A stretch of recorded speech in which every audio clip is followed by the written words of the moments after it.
Alors, chère communauté, chère taille, je ne suis pas habituée qu'on se lève quand je rentre dans la pièce. Même quand j'enseigne à l'université, les élèves font plus ça.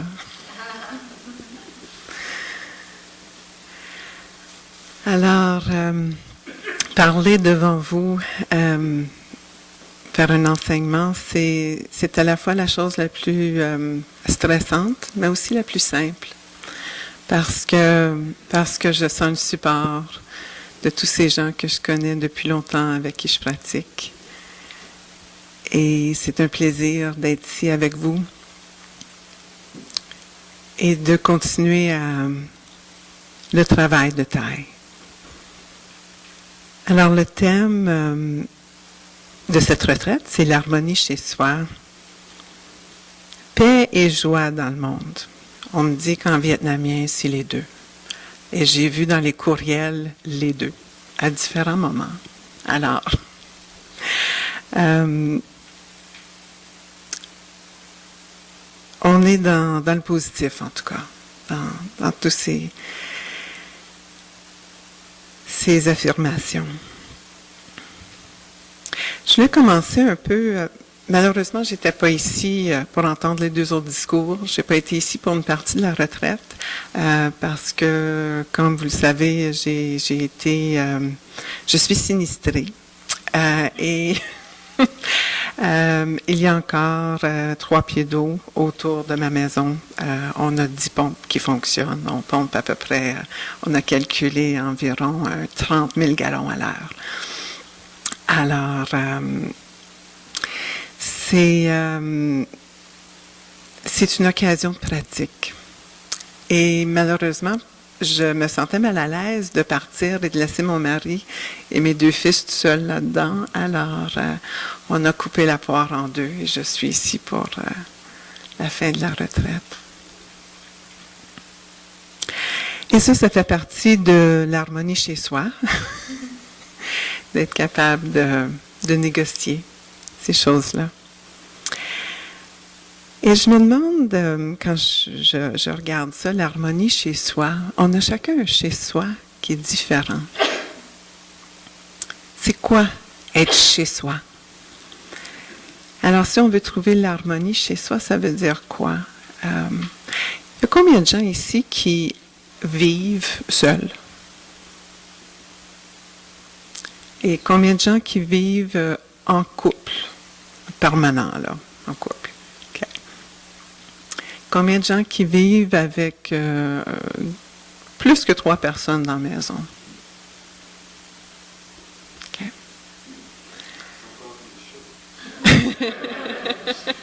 Oui. Alors, chez soi, ça peut être beaucoup de choses. Et on va voir aussi qu'il y a chez non-soi aussi. On va toucher là-dessus tantôt. Mais je voulais parler aussi d'harmonie. Pour moi, l'harmonie, je sais que qui mentionnait que c'était peut-être pas le bon terme, c'est un peu nébuleux. Pour moi, c'est tout à fait approprié parce que ça fait 32 ans que j'habite avec un musicien. Alors, pour moi, l'harmonie, c'est quelque chose qui est très vivant. C'est vraiment une série de sons qui est agréable. Souvent, c'est fait avec des accords. On va parler de 1, 3, 5. La science des accords. Et pour moi, c'est très approprié parce que avec les humains, lorsque je suis avec des gens avec qui je suis en accord, c'est très agréable. Et c'est ça pour moi l'harmonie, de trouver un accord. On n'est pas dans le conflit. Et alors, on peut penser combien d'entre nous vivons l'harmonie à la maison. Si on est seul, est-ce que je suis en accord avec moi-même? Est-ce que c'est agréable d'être avec moi-même? Est-ce qu'il y a de l'harmonie dans le couple? Est-ce qu'il y a de l'harmonie dans la famille? Est-ce qu'il y a de l'harmonie parmi mes chats? Petite anecdote, durant ce sinistre, j'ai adopté un chat. Alors, un grand mâle noir. Et ma chatte, qui a perdu sa sœur l'an passé, on avait deux chattes, ça y a pris une journée pour être en harmonie avec l'autre chat à peu près. J'étais contente de voir qu'il était capable de trouver un accord. Elle est la dominante, bien sûr, alors l'accord se fait mieux.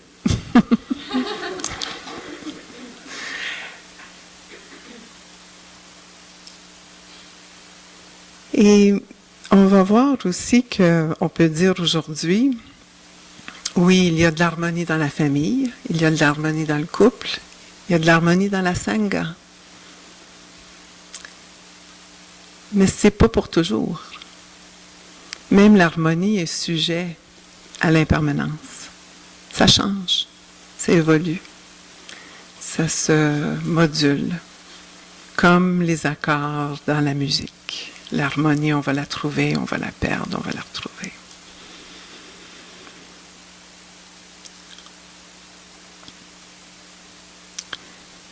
Et c'est pour ça que ça va être important de pratiquer. De pratiquer pour justement ramener l'harmonie, la retrouver. Parce qu'on va voir, il y a des facteurs qui vont promouvoir l'harmonie. Et c'est beaucoup ce qu'on a vu un peu hier soir, quand on parlait des 5 entraînements. Puis tout au long de la pratique, en fin de semaine, c'est de voir que la pratique de la pleine conscience, sous toutes ses formes, va nous aider à être en harmonie avec nous-mêmes, en harmonie avec notre entourage, en harmonie avec les gens qui nous entourent, les gens avec qui on habite. Alors, quand je pense à chez moi, mon chez-soi, je vais penser immédiatement à ma maison, 46 rue Lauson, en zone sinistrée. Je pense aussi à peut-être ma maison d'enfance, parce que je suis bien quand je suis là. Je me sens bien chez moi. Quand on chante la chanson « Je suis chez moi, je suis arrivée », on parle de l'instant présent, on parle de notre île intérieure. C'est notre chez-soi. Ça peut aussi être, pour certaines personnes, leur pays de naissance. On se sent bien, on se sent chez soi lorsqu'on retourne à là d'où on vient, là où on se sent parmi les nôtres. En couple, pour moi, pendant longtemps, mon chez-soi, c'était dans les bras de mon mari. On pouvait être n'importe où sur la planète. Si j'étais avec lui, j'étais chez moi. Et alors, ça aussi, ça va varier. Ça va changer dans le temps. Ça va changer dans l'espace. On va voir cette impermanence. Et c'est important de le vivre. Pas juste de le réaliser au niveau cérébral, mais de vraiment l'habiter et le vivre, cette impermanence et ce changement au niveau de ce que c'est être chez soi. Parce que chez soi, on va le faire disparaître par notre pratique aussi. On va voir qu'il est très illusoire.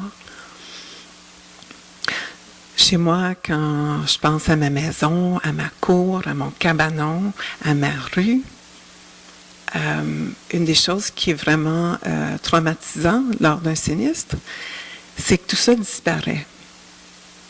J'ai plus de cour, j'ai plus de rue. Il y a un lac, il y a une rivière, il y a des poissons, il y a des canards, il y a une bernache qui m'attaque à chaque fois que j'essaie de quitter ma maison. Parce qu'elle a décidé que c'est son territoire. J'ai réglé le problème, je lance du pain, puis elle est heureuse. Ça la garde occupée. Alors, on trouve des moyens à s'adapter à cette nouvelle réalité. Et même cette réalité-là n'est pas permanente, heureusement. Elle va changer encore. Alors, de voir que cette réalité, elle est illusoire et en fait, c'est que on va voir que le soi n'existe pas, que le soi est composé de tout le reste. Ce qu'on parle quand on dit le non-soi, c'est qu'on réfère au fait qu'il n'y a rien qui existe de façon séparée et autonome. Ma maison, elle n'est pas séparée de la maison à Nyung, qui est à l'autre bout de Pierrefonds. L'eau qui passe par chez nous s'en va chez elle. L'inonder après. Les eaux de... Je suis de l'autre côté du lac des Deux-Montagnes, de Sainte-Marthe-sur-le-Lac. Et un fait triste, c'est que l'eau montait, montait, montait, et quand la digue a lâché, a cédé, l'eau a baissé chez nous. Alors elle est allée là-bas, elle est allée ailleurs. Ça nous a donné un petit répit. Puis ensuite, c'est continué à monter. Alors, il n'y a rien qui est autonome. Il n'y a rien de séparé. Ma maison, j'aurais jamais pensé qu'elle était aussi dépendante de 150 barrages sur le bassin de l'Outaouais. Sur le fait qu'ils ont coupé beaucoup trop d'arbres dans le Grand Nord, qui fait que l'eau s'écoule rapidement dans les rivières. Sur le fait que des communautés font des digues qui font que ça inonde plus chez eux, mais que ça vient inonder chez nous. Nous sommes tous reliés. Ma maison, elle n'est pas séparée de tout ça. Elle fait partie. Et c'est une maison aussi qui est dépendante de tous les ancêtres qui étaient là avant, de tous les gens qui ont bâti la maison, qui ont modifié la maison, qui ont agrandi la maison. De mes grands-parents qui venaient louer des chalets sur ma rue, des chalets d'été. Ce qui fait que moi, je suis là aujourd'hui parce que j'ai grandi là.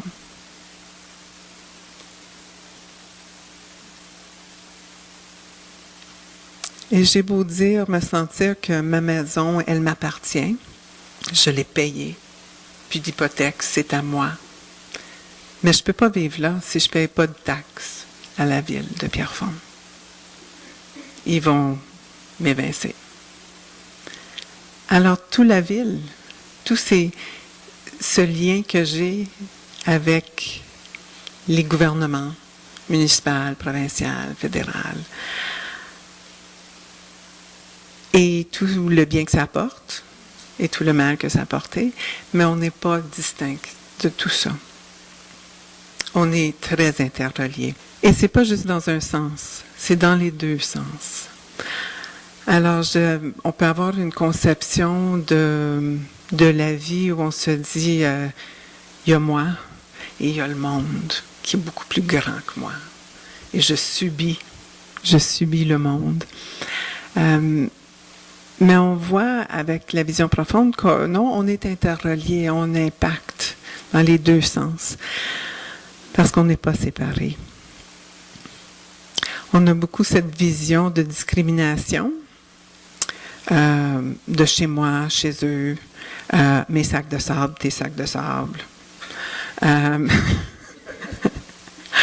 Mais on est tous très, très interreliés. Et je vous dirais que c'est facile d'être en harmonie dans des situations favorables, beaucoup plus facile que de l'être dans les moments défavorables. Justement, quand les eaux montaient, ça montait à 1 pouce à l'heure, 2,5 cm à peu près à l'heure. Alors, en 12 heures, on avait 2 pieds d'eau. 12 heures, c'était 12 pouces, 1 pied d'eau. Ça montait vite. Et en plus, on a eu les vents. Et on avait prévu le coup. On a acheté du sable, 2 camions de sable. J'ai un de mes voisins qui a un camion, qui a été chercher 2 camions de sable. Et un autre ami qui a acheté 1000 sacs de sable, 1000 poches, c'est-à-dire. Et là, ma famille, mes amis, mon voisin, tous ses amis, tout le monde faisait des sacs de sable au bout de la rue, puis on bâtissait des murs. Hein? J'ai un mur de 3 pieds tout le tour de ma maison, fait que j'ai à peu près 1200 sacs de sable qu'on pense. À 60 livres chacun. J'avais pas besoin d'aller au gym. Et à un moment donné, je vois mon voisin qui commence à paniquer parce qu'il s'aperçoit que le mur chez lui, ils ont fait un très grand mur, il trouve qu'il n'est pas assez haut. Puis l'eau monte, puis elle monte vite. Et il commence à dire à ma famille, puis les bénévoles avec qui j'étais, là, c'est assez, là, vous avez pris trop de sable. Arrêtez. C'est mon sable. C'est moi qui l'ai apporté, c'est pour ma maison.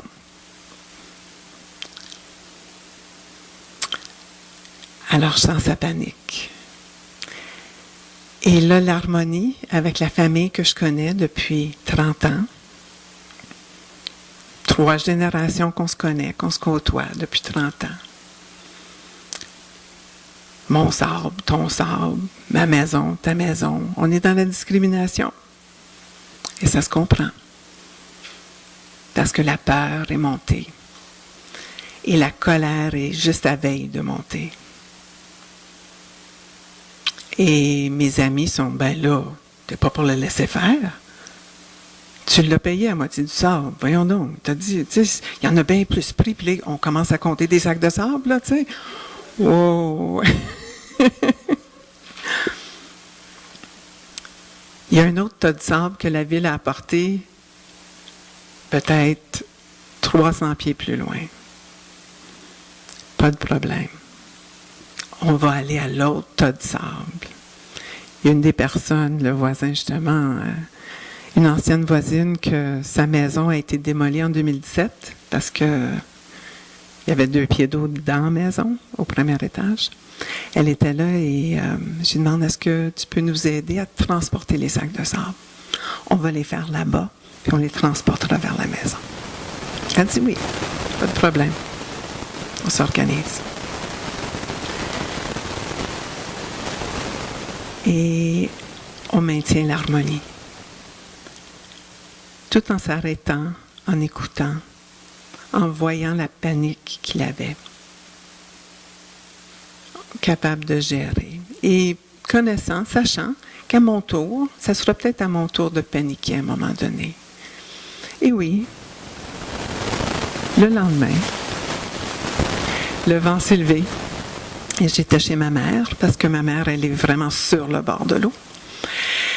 Et les vents de l'ouest s'en venaient et on avait des vagues de 2 pieds et on avait fabriqué un mur, une digue, encore là, plus pour protéger le gazon que pour protéger le terrain parce que l'eau n'était pas montée sur le terrain encore. Mais on ne savait pas. On ne savait pas comment haut ça monterait, cette affaire-là.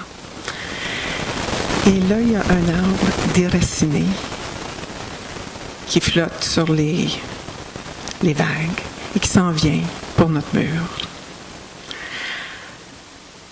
Heureusement, il s'est comme à côté, puis il s'est tassé vers le voisin. Pas démoli, puis le voisin est un petit peu plus haut, fait qu'il pouvait le prendre, lui. Il pouvait l'héberger, son arbre. Et on regarde à côté, le terrain de l'autre voisin, c'est une autre maison abandonnée depuis 2017. Il y avait 2 bateaux dessus, dont un voilier qui était pas attaché sur rien. Il était comme assis sur une vieille remorque, pas attaché à rien. J'ai dit, ben là, je vais voir le voisin en question, à qui ça appartient, ces bateaux-là, que ça fait des années qu'on lui demande de déplacer les bateaux, mais bon. Et là, mon frère lui dit, ben là, il faut que tu déplaces ça, là, ça va se mettre à flotter, puis là, ça va se ramasser dans le salon à ma mère, puis écoute, là, c'était clair pour lui, pour mon frère, que là, ça allait tout démolir la digue qu'on avait bâtie, parce qu'un bateau, c'est lourd et ça peut faire beaucoup de dommages. Et là, le voisin commence à dire, ben non, il n'y a pas de problème, énerve-toi pas, c'est pas... Mais là, mon frère, il commence, lui, à vouloir faire le point que non, je veux protéger la maison à ma mère, ma maison. Et moi aussi, j'avais ce sentiment-là. J'avais le sentiment...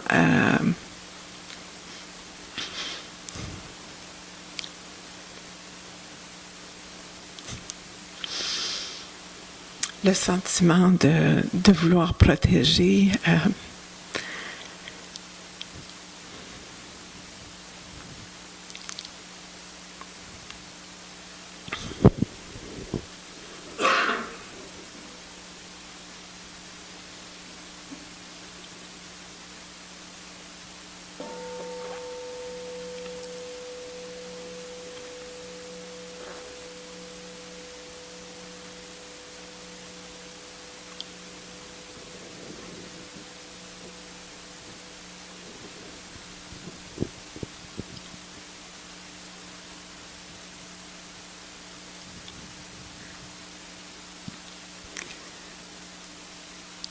Je voulais protéger la maison que mon père a bâtie avec ma mère.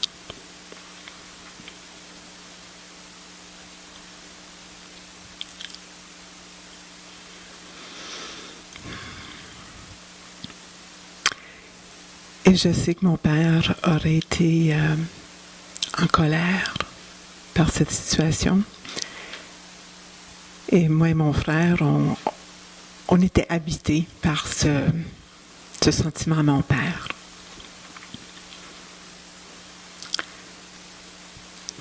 Et j'ai levé le ton avec mon voisin. Et par la suite, il s'est activé et son fils était là aussi. Et son fils, je le voyais très, très agité. Son fils a le même âge que mes fils.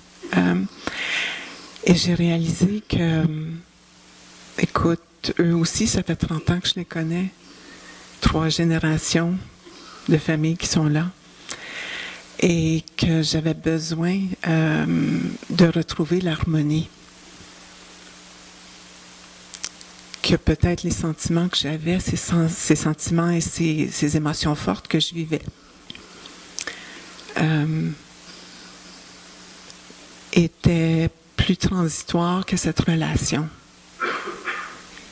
Et donc, je me suis repris par la suite avec le fils. Et j'ai réussi à calmer sa colère à lui aussi, puis on s'est calmés ensemble.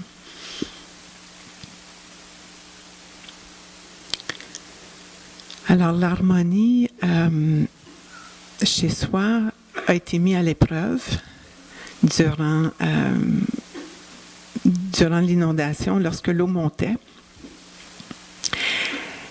Et on l'a retricoté après, lorsque l'eau était plus calme et baissait, parce que les voisins, on ne peut plus aller nulle part. Gouin est bloqué, le chemin de Lansalorme est aussi inondé. Ben, les gens ont sorti leurs chaises, puis on a fait un feu de camp en plein milieu de la rue, puis ça jasait, puis ça s'amusait, puis on essayait d'avoir du plaisir dans cette situation quelque peu difficile.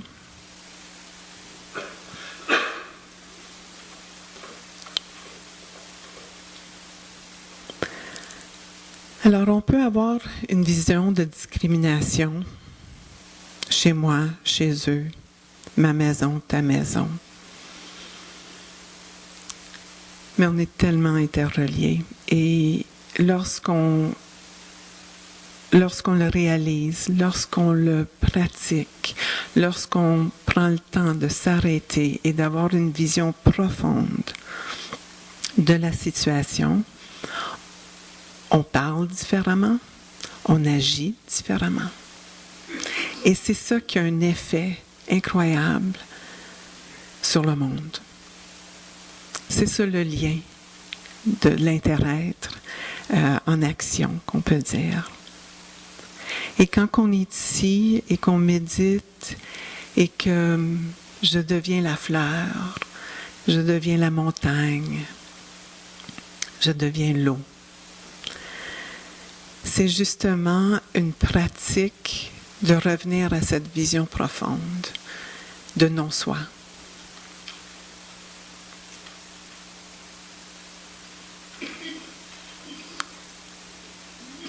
Et de voir que je suis cette eau, que mes larmes, c'est la pluie que nous avons aujourd'hui.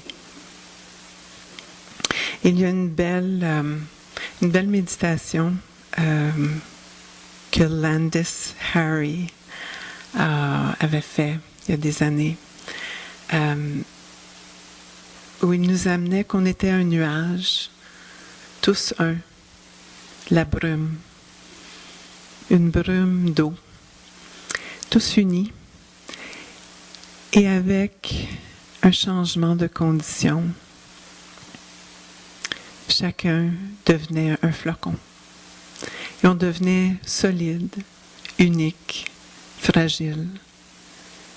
Et on tombait. Et on tombait jusqu'à voir la rivière. Et à atterrir dans la rivière. Et on revenait un. Et de voir qu'on peut discriminer, on peut se séparer, se voir séparer, mais aussi, il faut se rappeler qu'on est l'eau, qu'on est cette rivière, qu'on est ensemble, et que pas juste nous comme personnes, mais les animaux, les montagnes, les fleurs, l'atmosphère, la planète, le cosmos. Et ça peut paraître flyé, mais on s'habitue à cette idée. Et en la pratiquant, on l'intègre et on la vit. On la fait nôtre.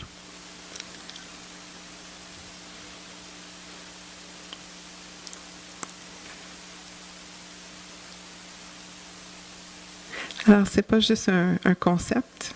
On va devoir s'entraîner pour vivre la sagesse de la non-discrimination.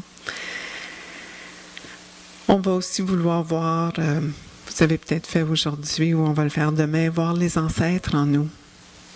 Ça aussi, ça peut sembler abstrait, surtout quand on n'aime pas nos ancêtres. Mais de voir nos ancêtres en nous, c'est une vision profonde. Et ça nous permet de moins souffrir parce qu'on voit la vie telle qu'elle est.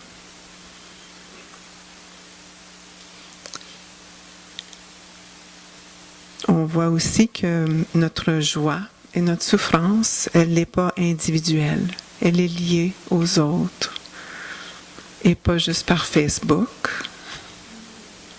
par beaucoup d'autres moyens. Et quand on voit qu'on est tous unis, là, on a moins de compétition. Moins de compétition pour les ressources et les sacs de sable. On va prendre d'autres moyens.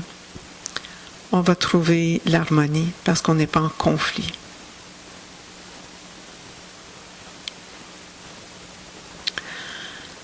Le non-soi, c'est un concept au niveau de la matière. Hein? Je suis fait de choses qui ne sont pas Chantal. Je suis fait de ma mère, mon père, des aliments que Jung nous a fait ce matin, de l'air, de l'eau, de la terre, de tous mes enseignants et enseignantes. Alors c'est vraiment au niveau de la matière qu'on va parler de non-soi et au niveau du temps qu'on va parler de l'impermanence. D'un moment à l'autre, les choses changent. Je ne suis pas la même personne que j'étais quand vous m'avez salué en rentrant. Et vous n'êtes pas les mêmes non plus. On a tous changé dans cette période-là. Et cette impermanence qui affecte tous les phénomènes, c'est pas non plus une philosophie bouddhiste, c'est une réalité. C'est quelque chose qu'on observe dans la science. C'est quelque chose qu'on va regarder et se rappeler. Ça fait partie de la nature de tout. Que ce changement continue. Les gens qui ne l'ont pas vu depuis longtemps, ben, ils ont remarqué, j'ai les cheveux gris. Il y a des de soucis. Et ça, c'est pas juste à cause de l'inondation. On change continuellement. Et on peut ne pas l'accepter, même si c'est observable et c'est la réalité. On peut se battre contre. On peut essayer de le cacher. On peut l'ignorer. On peut rentrer en conflit avec. Mais souvent, ça n'apportera pas d'harmonie. C'est en regardant profondément qu'on va voir quelles sont les causes et les conditions qui sont dans ce changement-là.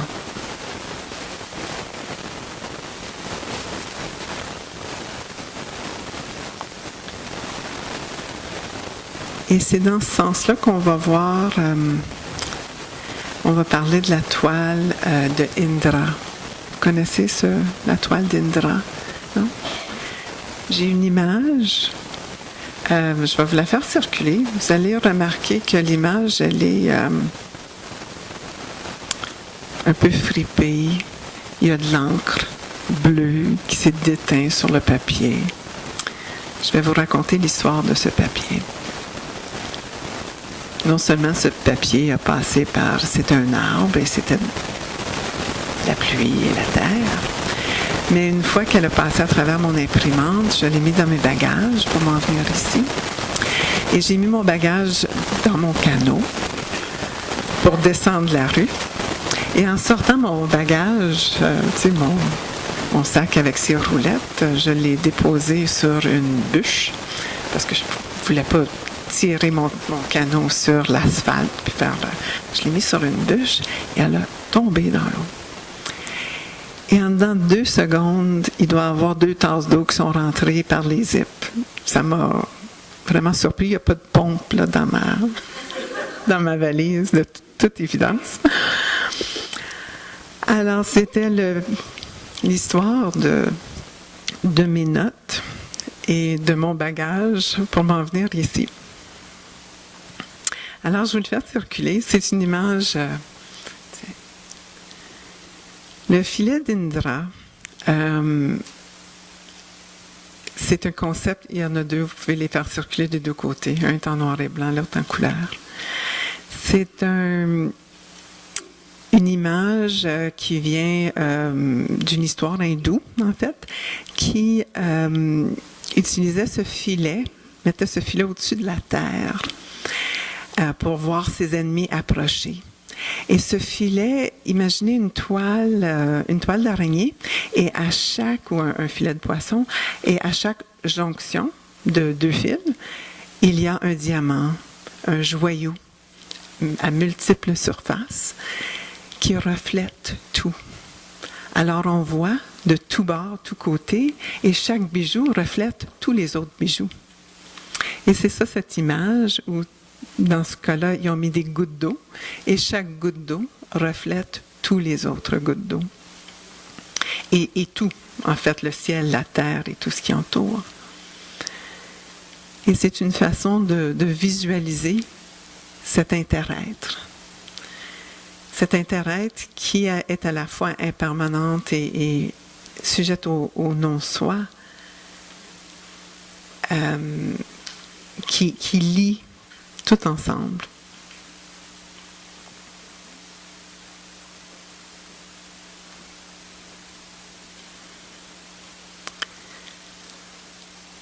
Alors, on va voir que l'impermanence dans le temps ça peut nous faire souffrir parce qu'on n'aime pas voir partir les choses parfois. Hein? Si j'ai des larmes quand je parle de mon père, c'est parce qu'il est décédé. Puis parfois,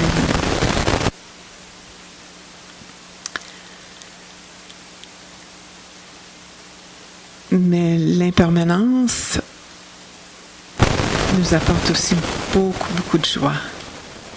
L'impermanence fait en sorte qu'on puisse s'éveiller, qu'on puisse se transformer, qu'on puisse alléger la souffrance, qu'on puisse guérir, grandir. Et ça rend aussi notre existence très précieuse. Savoir qu'on ne sera pas toujours ici. Alors, il faut en profiter. Savoir que je ne serai pas toujours en forme, que mon corps va vieillir, fait que je vais faire des choses aujourd'hui, sachant que peut-être demain, je ne pourrai pas les faire. Pour ma part, j'ai travaillé depuis l'âge de 18 ans avec des personnes âgées, très âgées. On parle de, en moyenne, 90 ans. Et ce qu'ils m'ont appris, c'était cette impermanence. Et de voir que des gens qui transitionnent et qui meurent fait en sorte que l'impermanence devenait très réelle dans mon quotidien. Et une des pratiques que j'avais pour justement cultiver dans mon quotidien cette impermanence, parce que depuis quelques années, je ne travaille plus avec les personnes âgées et ça me manque. Et j'ai tendance à trouver que le monde est vraiment très concret et oui, les choses sont permanentes et j'oublie parfois cette impermanence. Alors j'ai commencé dans le transport en public, dans le transport en commun, à regarder les gens dans le train et dire « Je suis toi, je suis toi, je suis toi ». Et avoir le non-soi. Et surtout avec des personnes âgées. Je suis toi. Et de voir que, aussitôt que je fais cet exercice-là, il y a beaucoup de compassion ça nourrit la compassion en moi. Et ça nourrit ce sentiment de connexion, de ne pas être seul. Et il y a beaucoup de solitude dans ce monde. Et je pense que c'est important quand on se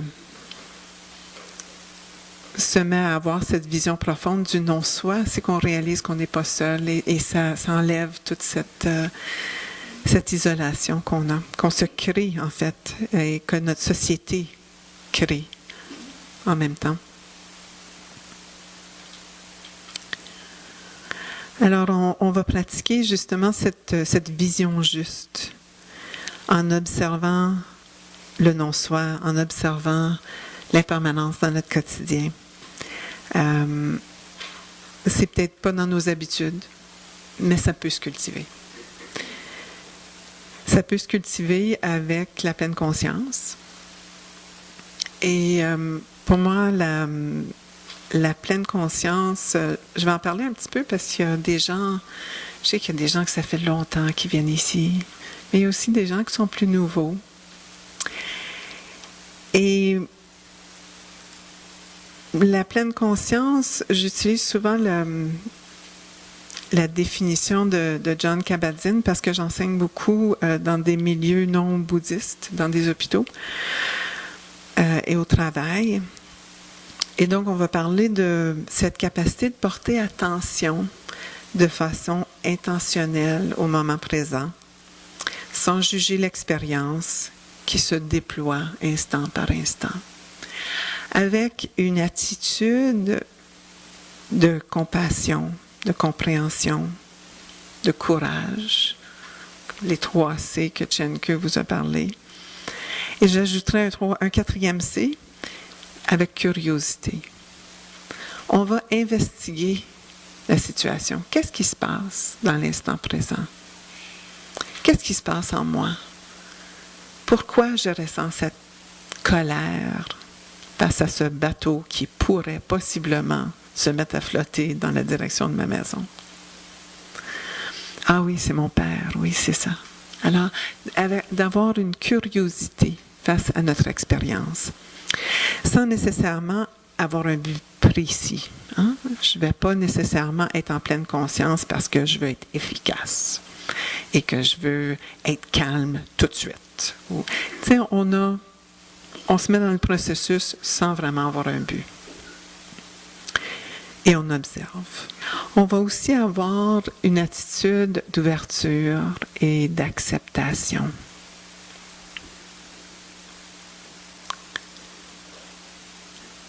Donc, les composantes faciles à se rappeler, c'est cette intention d'être en pleine conscience. Donc, ce désir de porter attention intentionnellement à quelque chose.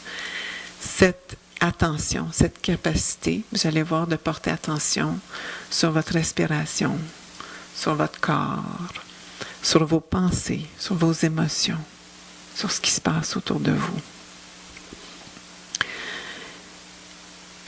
Et tout ça emballé d'une attitude des 4 C, avec compassion, curiosité, compréhension et courage. Parce qu'il est possible de confondre, de se mélanger quand on médite.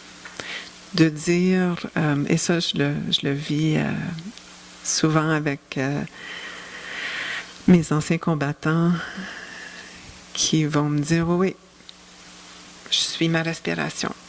Je suis juste ma respiration. Et à quoi tu penses? Ah, ben, je pense à des traumatismes, des choses difficiles. Ou je vais, en conduisant, je médite. Je regarde toutes les plaques et je les mémorise. Mon attention est là. Oui, mais quelle est ton attitude là-dedans? Est-ce que tu te sens libre? Non. Je suis dans la peur, je suis dans l'inquiétude. C'est pour ça que je mémorise les plaques. Au cas où quelque chose arriverait, je vais savoir, je vais être capable de... Pas de la méditation, ça. C'est de l'hypervigilance. Alors, de voir que l'attitude, elle est super importante lorsqu'on médite. On est assis, on s'arrête et on doit être doux avec nous-mêmes. On n'est pas dans la performance. On ne donne pas de prix à personne parce qu'ils ont enduré les genoux croisés pendant 1 heure et que ça fait mal. C'est pas l'intention. C'est pas du tout l'objectif. Alors, on va voir dans cette acceptation, dans cette attitude, que les choses vont s'ouvrir à nous. Les possibilités vont s'ouvrir. On va voir les choses autrement. Lorsqu'on pense qu'on est pris, puis qu'il y a juste ça comme attitude à avoir, on rentre souvent en conflit. Quand on pense avoir tout essayé, puis que ça ne marche pas, s'asseoir avec une attitude ouverte et curieuse, ça peut apporter des nouvelles solutions, des nouvelles pistes, d'autres façons d'agir. Quand on reste fermé, les solutions ne viennent pas. Et lorsqu'on va pratiquer, comme vous avez vu, on peut pratiquer la pleine conscience, on se sent bien, c'est des beaux moments. Mais est-ce que ça dure toute la journée? Y a-t-il quelqu'un ici qui a été en pleine conscience toute la journée? Levez la main? Non? OK. Pourquoi pas? Hein? Ah, ça doit être la faute des autres. Les conditions ne sont pas assez bonnes, le silence n'est pas assez bon. Non, en fait, il y a des obstacles. Hein? Il y a beaucoup d'obstacles à la pratique de la pleine conscience et je voulais en partager quelques-unes. Les obstacles, ça fait longtemps qu'on en parle. Et on parle de 5 obstacles. Hein. Vous savez, dans les enseignements bouddhistes, on aime savoir des chiffres. Alors, on va vous parler des 5 obstacles. Le premier étant le désir. Le désir. Alors, cette idée de « je veux ». Je veux un peu d'eau. Je veux que la cloche sonne. Je veux me délier les jambes. Je veux. Qu'est-ce que je fais avec ces désirs? Il y a des désirs qui sont plus prenantes. Il y en a qui sont moins prenantes, qui prennent plus de place. Il y a des désirs qui sont plus saines que d'autres. Et il y a le désir que les choses soient autrement. Et quand on reste pris dans ces désirs de je veux, mais je ne peux pas avoir. Moi, combien de fois je me suis dit, je veux que l'eau s'en aille. Ça fait 1 mois que je me promène en canot, là, tu sais. Je veux que ça soit autrement. Mais c'est pas le cas. Alors, ça me fait souffrir. Parce que je veux quelque chose, puis je l'ai pas. Hein? Les enfants, si j'étais petite, là, je me mettrais à pleurer. C'est sûr.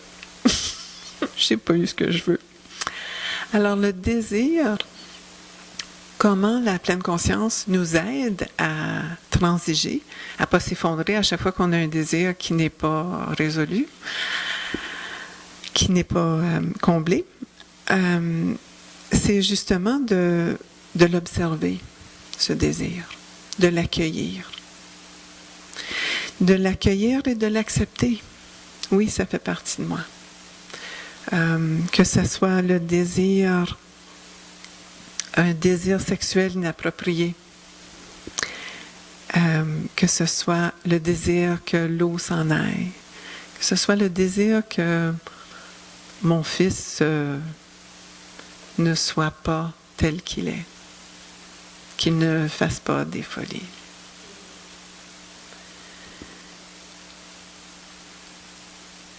Ces choses-là, tous ces désirs-là, je peux les regarder profondément, les accueillir.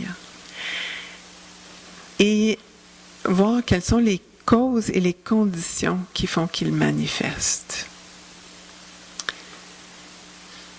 Et donc, si je regarde profondément dans mon désir que l'eau s'en aille, c'est quoi mon désir?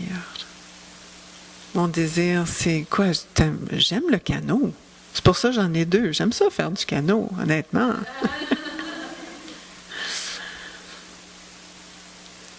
Mais je trouve ça difficile d'avoir une pompe à gaz depuis 1 mois qui fait du bruit et que ce bruit-là, j'en suis dépendante. Aussitôt que le son de la pompe arrête, je crie « Pompe! » Puis on se met tout à courir parce qu'il faut réanimer la pompe. Parce que si la pompe est morte pour 5 minutes, l'eau monte dans le sous-sol. Hein? Pensez 30 000 gallons à l'heure. C'est de l'eau. Alors, c'est ce désir de ne pas être dépendante. C'est ce désir de jamais savoir si l'eau va rentrer dans la maison et je vais perdre le sous-sol que je viens de rénover et avoir à recommencer ou avoir à le condamner, carrément. Et lorsque je le regarde comme ça me calme. Je peux comprendre. OK, oui, tu es tanné d'entendre la pompe. Tu sens de l'insécurité. Et c'est correct. C'est justifié de l'insécurité. Fait que le désir est transformé, est calmé, est apaisé par la compréhension que j'en fais avec l'aide de la pleine conscience et la vision profonde que ça me permet d'avoir de la situation. Et ça peut être le cas pour tout désir.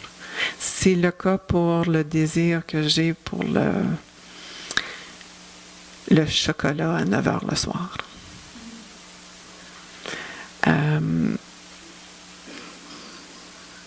Ou tout autre désir qu'on peut avoir à travers la journée. Et c'est intéressant de se poser la question, justement, tous les « je voudrais »,« j'aimerais »,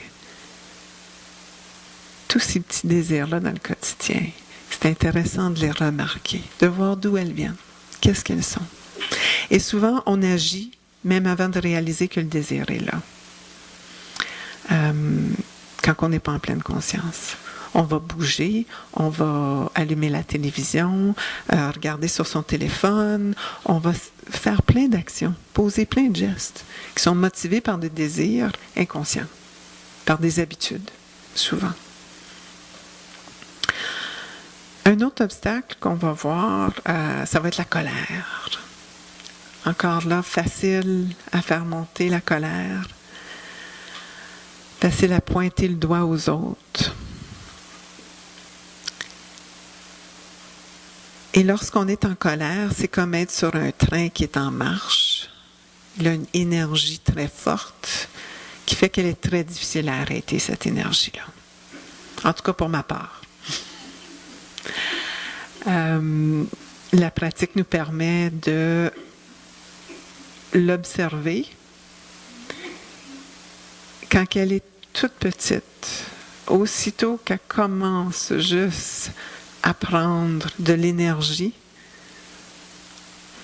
on peut l'observer à ce moment-là, l'accueillir, l'accepter. Et encore là, regarder quelles sont les causes et les conditions qui font qu'elle manifeste.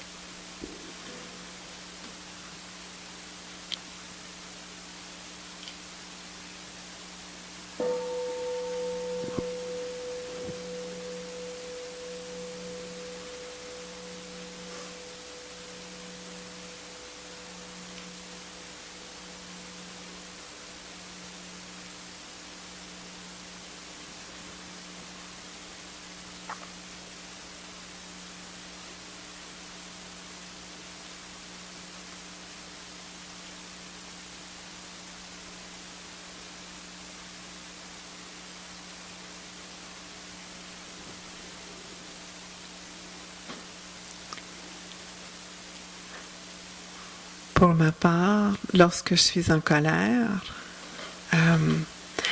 c'est difficile d'être en pleine conscience.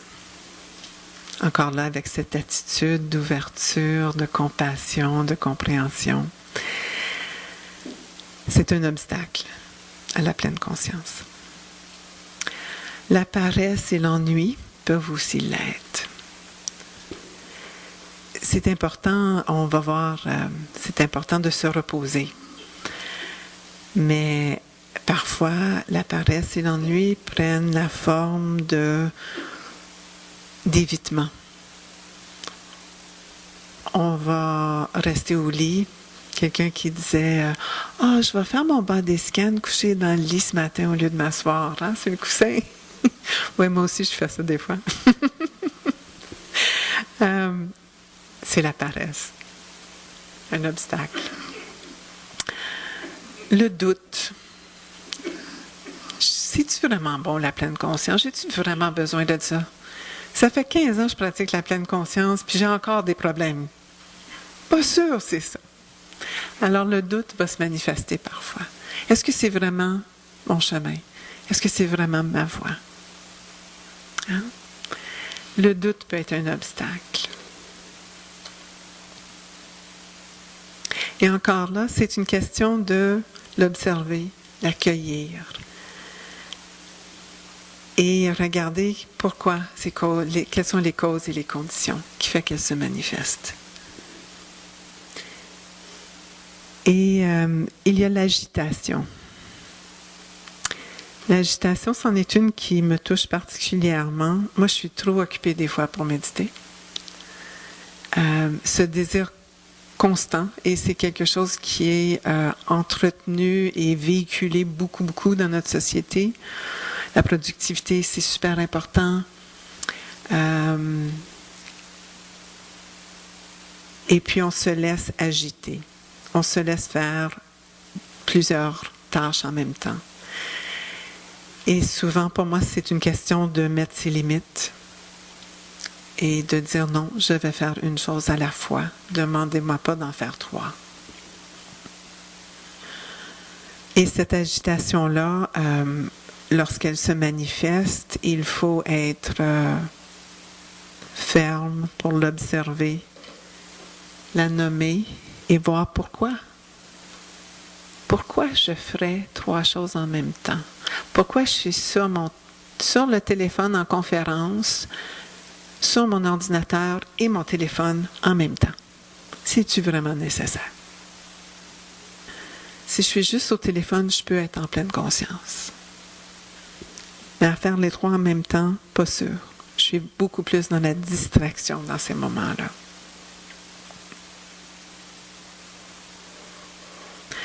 Alors, on va voir que ces obstacles-là peuvent être présents. On peut essayer de les gérer. On peut les gérer dans le sens qu'elles vont toujours être là. Il y en aura toujours des obstacles. Un de mes profonds désirs, c'était happily ever after. Je ne sais pas c'est quoi la traduction en français. À la fin d'une histoire, on dit « et ils vécut heureux et eut beaucoup d'enfants. » OK. Ils vécut heureux et eut beaucoup d'enfants. Ouais. En anglais, c'est vraiment un « happily ever after ». Ils ont vécu heureux pour toujours. Il y avait une permanence à ça. Alors, si tu faisais toutes les bonnes choses dans la vie, tu allais vivre heureux pour toujours. Et ça, c'est une grande déception.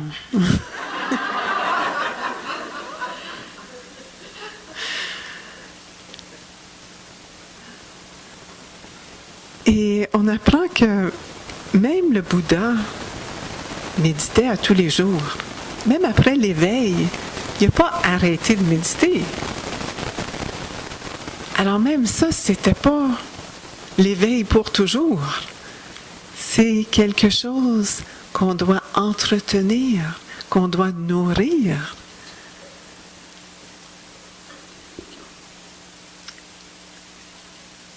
Et donc, lorsqu'on a cette vision des choses, on réalise que notre pratique de pleine conscience, c'est un mode de vie, c'est une habitude à cultiver, c'est un chemin. On va voyager, c'est pas une destination.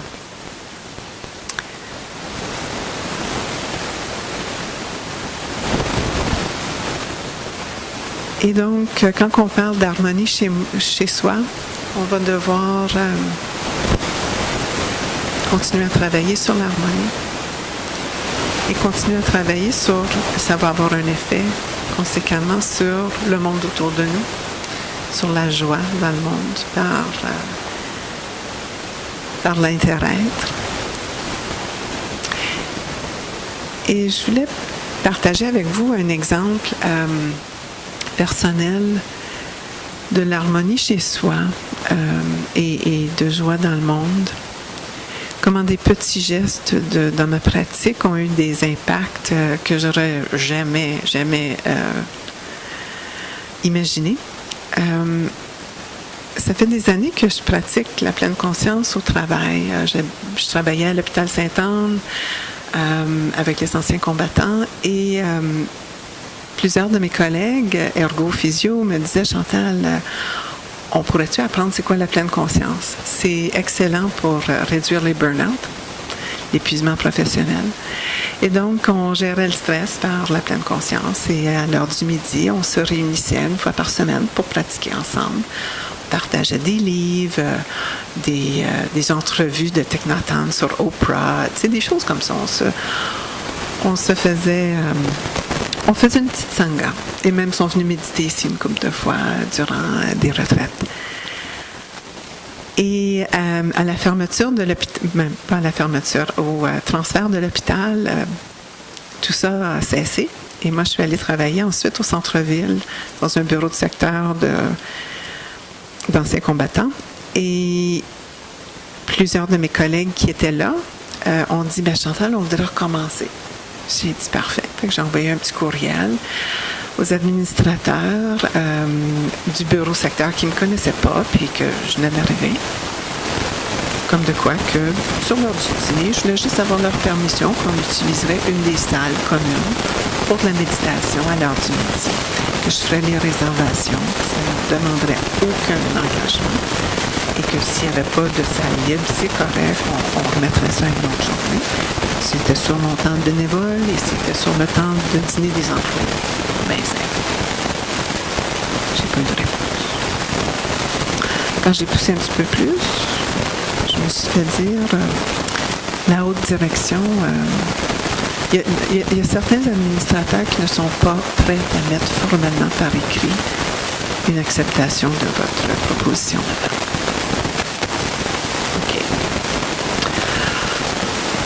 Alors, j'ai regardé la situation, je l'ai observée, je l'ai accueillie, j'ai accueilli leur refus. Et j'ai réalisé qu'il y avait peut-être des choses que je pouvais changer dans les conditions. Et donc, j'ai vu qu'il y avait des gens dans l'organisation qui étaient ouverts à la pleine conscience. Entre autres, le sous-ministre des anciens combattants est encore le champion de la santé mentale pour anciens combattants, un ancien général. Et il y avait, on avait récemment mis sur pied un comité de bien-être en milieu de travail. J'ai dit, bon, c'est à eux que je veux parler. Alors, je leur ai parlé de mon projet et du refus que j'avais vécu. Ils m'ont dit, Chantal, c'est parfait. On y va à grande échelle. On va faire un programme national de pleine conscience. OK. Alors, on a envoyé un courriel. On a trouvé un champion de pleine conscience qui était la personne qui était en charge du comité de bien-être en milieu de travail. On a dit, est-ce que lui, il avait une pratique de pleine conscience? Ce qui était parfait. Et on a dit, parfait, veux-tu être notre champion? OK. Donc, il est le champion de la pleine conscience et par le biais de son autorité, on a envoyé un courriel à 3000 employés à travers le Canada en disant, est-ce qu'il y a des gens qui s'intéressent à être des ambassadeurs de pleine conscience? Et sur les 3000 employés, je m'attendais à peut-être 20 réponses. On en a eu 120. OK? Alors là, à partir de ça, tout était bénévole.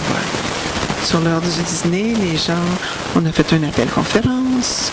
En fait, on a fait 3 appels-conférences parce qu'on ne voulait pas être 120 sur l'appel. Et on a parlé de notre vision de la pleine conscience en milieu de travail. Et qu'on voulait des ambassadeurs dans chaque bureau de secteur. Il y a 65 bureaux de secteur d'anciens combattants à travers le Canada. Et que les employés dans tous les secteurs devaient pratiquer la pleine conscience. Et est-ce qu'il y avait des gens qui étaient prêts à organiser des activités sur l'heure du midi? Moi, je suis à Montréal. Et là, j'avais pu demander la permission à cette gestionnaire qui n'était pas ouverte à la pleine conscience. Ça a fait son petit bonhomme de chemin depuis 2 ans. Et l'an passé, l'ancien combattant a offert à tous ses employés une application qui s'appelle Mind Well You, qui est un défi de 30 jours de pleine conscience, où on invite les gens à tous les jours, par leur téléphone intelligent, à faire une petite méditation, à avoir un petit enseignement sur avec un petit vidéo, et à essayer d'établir une pratique de pleine conscience en 30 jours, parce que ça prend quand même du temps à faire. Et il y a aussi une fonction que tu peux avoir des copains de pratique avec toi. Alors là, on crée un mouvement de groupe. Et le la semaine dernière, c'était la semaine de la santé mentale. Et on a célébré anciens combattants et justement, on a célébré avec un moment de pleine conscience nationale où on invitait tous les employés à s'arrêter, à respirer et à prendre conscience de ce qui se passait en eux et autour d'eux. Et c'était censé être moi qui le faisais, mais j'étais entourée d'eau sur mon île personnelle. Alors, c'est mon champion de la pleine conscience qui l'a fait à ma place à Charlottetown. Et c'était de voir les réactions des gens, parce que depuis 2 ans, il y a des pratiques de pleine conscience qui se font à travers le ministère, comme ça. Et de voir le bien que ça apporte.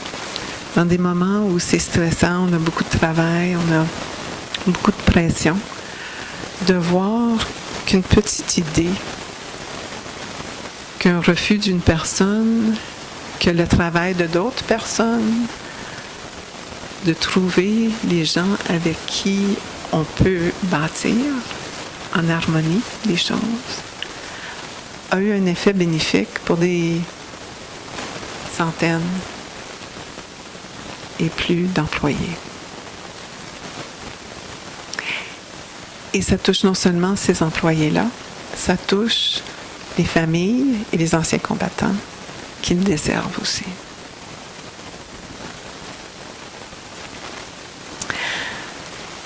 Alors pour moi, c'est super important de se rappeler de ce lien qu'on a, non seulement dans notre propre guérison, mais dans la guérison de nos familles, de nos proches, de nos collègues de travail et encore plus large. Et chacun de vous, vous avez une pratique. Si vous êtes ici, c'est que vous avez un soupçon de pratique qui s'exprime par vos pensées, par vos paroles, par vos gestes, qui va augmenter votre harmonie dans vos communautés et qui va rayonner malgré vous, qui va rayonner à des distances que vous ne pouvez même pas imaginer. Vous êtes tous des ambassadeurs de pleine conscience. Vous êtes tous des enseignants de pleine conscience.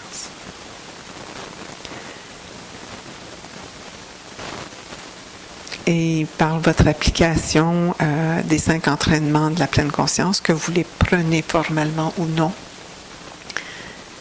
vous êtes dans cette voie et ça a un impact. Et comme on disait, c'est une invitation, les pleines consciences, à agir d'une certaine façon. Et cette invitation-là, vous la partagez avec d'autres par vos actions. Et donc, je vous invite à continuer à apporter la paix et la joie dans le monde, tout simplement, en vous arrêtant, en respirant, en écoutant, en souriant, en chantant, en guérissant,